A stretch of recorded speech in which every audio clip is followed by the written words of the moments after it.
How good and how pleasant it is. Yeah. Wow. For brothers. Yes.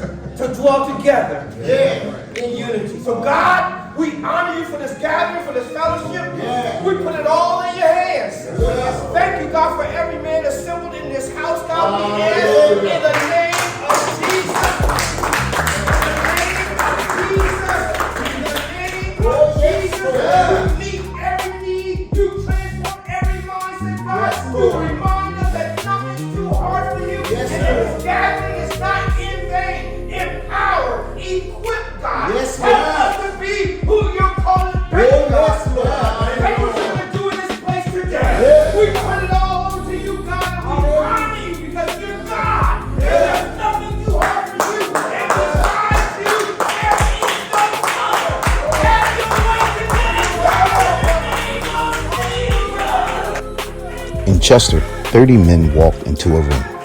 They called it Man Cave. But the real invitation wasn't just to show up. It was to sit down, to listen, and maybe to let their guard down.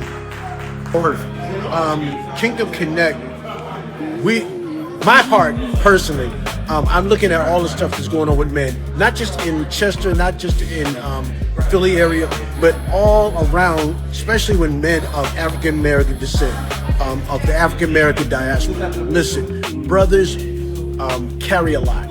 We carry a lot. We have a lot on us, and a lot of time we don't have an outlet to be able to talk to another brother. You know, you might have your uncle, your cousin, but everybody don't have that. Everybody don't have that where they can really release some stuff, talk about some stuff. So our goal with Kingdom Konnect was to try to connect with some brothers and, you know, see what they're going through. Maybe we can have some resources. Maybe we have some information. Maybe it's just a conversation like, yo, bro, I'm going on, and another brother in the room might have that answer, might have that connection, might have that, oh, that's what I need. That's what I need to hear. Maybe it's just a prayer. There's some index cards I passed around.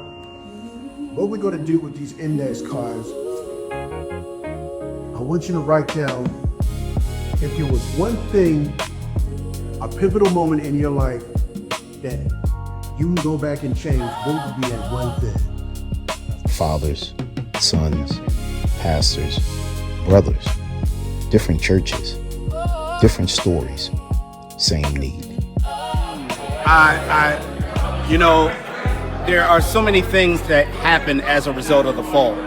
And one of those things happens to be when we generalize or make specifics about people or groups.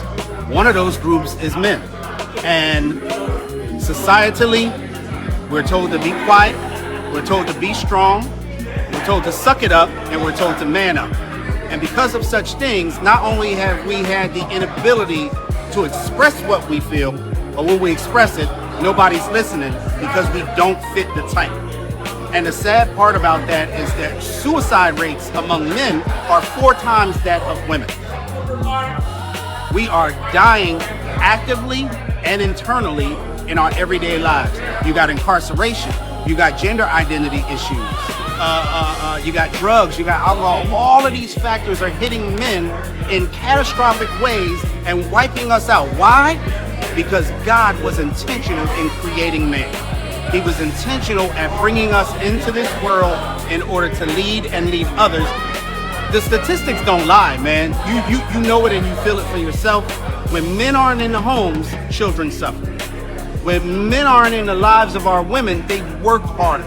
They exhaust themselves. So many horrible things happen. So just our presence alone can make a difference. So when we're a presence, we know how to talk about what we feel and people care about it. Magnificent things happen. Oh, I'm Drew Wickens. I'm the ministry leader for Bethel Highway Church and for the Bridge Fellowship Assembly. I worked actually in community. I work at Kingdom Konnect. So it's so good to just be able to meet some new brothers. I plan on connecting with a lot of y'all because I'm going to invite y'all to our prayer line every Tuesday and Thursday. So don't run from me if I come like this. A safe place for men to speak. And just as important, a safe place for men to hear each other. Because brotherhood isn't always loud. Sometimes it looks like a chair pulled close, a hand on the shoulder, a man nodding because he understands without needing the whole story. Just sitting here with you guys. I'm God's miracle. I'm truly his miracle. I was born. I was on the table. Playing houses. They want me back.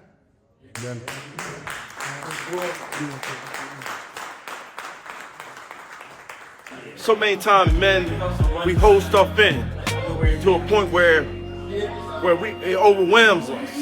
And so we need men to sharpen men, to cover men, you know. Sometimes we hold stuff in so much that we don't know if we're coming or going, but when we can have a man that we can talk to, that can mentor us, that can help us get through our situation of life, it makes it better. What somebody did for me, I can do for somebody else. What about you on that? I just love the fact that like everybody had a different life story, everybody had like something different to say, but in the end they were all saved and like they all were able to like come together and you know just like live a good life.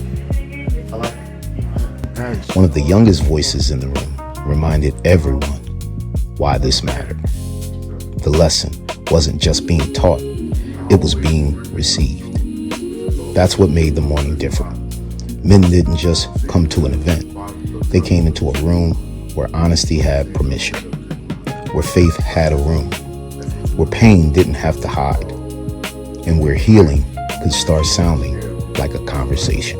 Really what I want to do for my future and for my future generation, for my kids coming up, is like to show them like drinking, being outside, doing all of this drugs. It's not as cool as really seeking a relationship with God.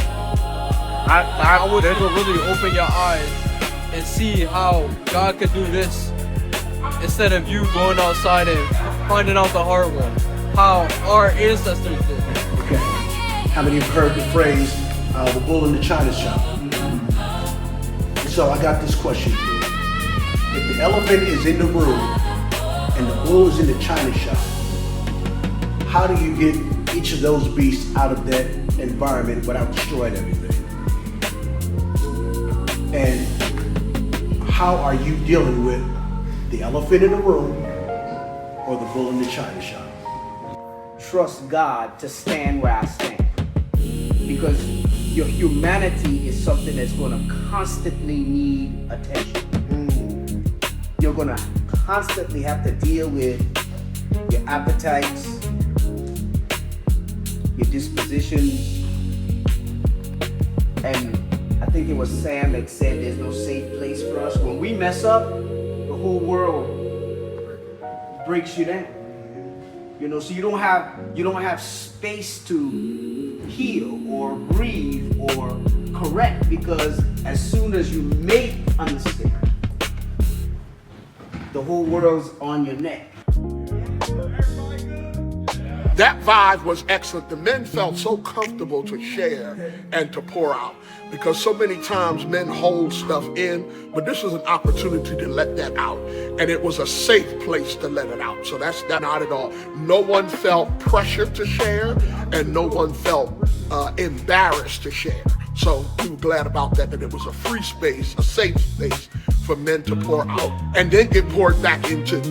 So it was excellent. And lastly, I'll just ask, what do you say to any of the men that was thinking about coming but didn't? Please come. I'm telling you, it is going to be worth your time. It's going to bless your life. It's going to make you a better man. So come, please come. You're invited to come to the next event. By the end, the question wasn't whether the room mattered. It was how soon they could do it again. Kingdom Konnect Man Cave, a safe place for men, and only the beginning. We thank God for each and every one of you again.